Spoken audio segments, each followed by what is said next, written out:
আজকের recipe prawn কালি মির্চ মশালা। দুর্দান্ত স্বাদের এই প্রনের রেসিপি বানানোর জন্য এখানে আমি নিয়ে নিয়েছি দুটো পেঁয়াজ, কয়েক কোয়া রসুন আর একটুখানি আদা। এগুলোকে এবার আমি পিল করে নিচ্ছি, আর পিল করে ভালো করে এগুলোকে আমি ধুয়ে নেব।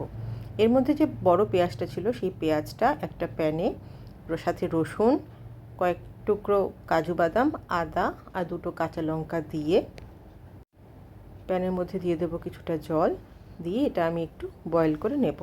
এদিকে বয়েল হতে থাক, ততক্ষণে আমি ওদিকে আরেকটা পেঁয়াজ একটু রাফলি কাট করে নিচ্ছি, আর সাথে আরেকটা টমেটো নিয়েছি, সেটাকেও আমি এভাবে রাফলি কাট করে নিচ্ছি। অন্যদিকে আমার ওই পেঁয়াজের যে বয়েল করতে দিয়েছিলাম ওটাও হয়ে গেছে।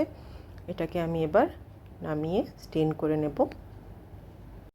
এবার এটাকে কিছুক্ষণ আমি ঠান্ডা করে নেব, তারপর একটা মিক্সার গ্রাইন্ডারে আমি এটা দিয়ে দিলাম। এর সাথে এখানে আমি দিয়ে দেব 8 থেকে 10টা গোলমরিচ আর কিছু জিরে দিয়ে এবার আমি এটাকে একটা ফাইন পেস্ট করে নেব।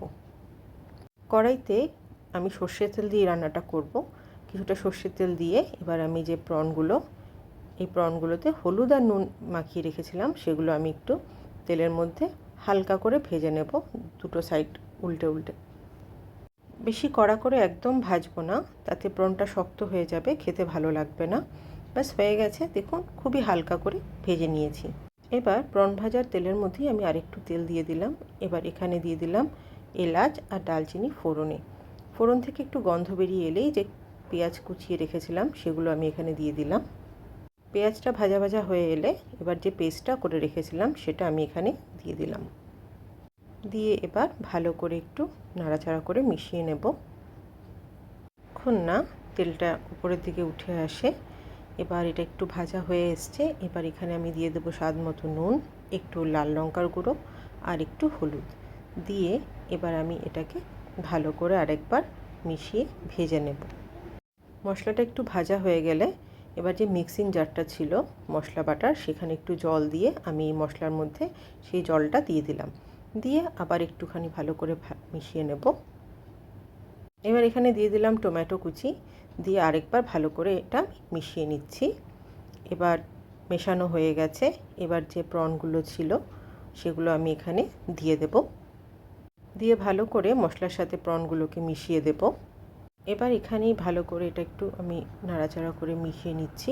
প্রন আর গ্রেভি একসাথে একটু মিশিয়ে নেব। এবার একটু ঢাকা দিয়ে এটাকে আমি হতে দেব। ঢাকা খুলে এবার একটু নাড়াচাড়া করে নেব।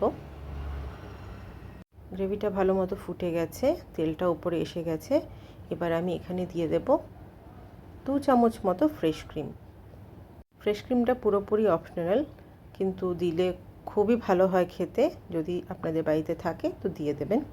দিয়ে এবার আমি গ্যাসটা বন্ধ করে একটু ঢাকা দিয়ে স্ট্যান্ডিং টাইমে রেখে দেবো। ব্যাস তাহলেই রেডি হয়ে যাবে প্রন কালি মির্চ মশালা।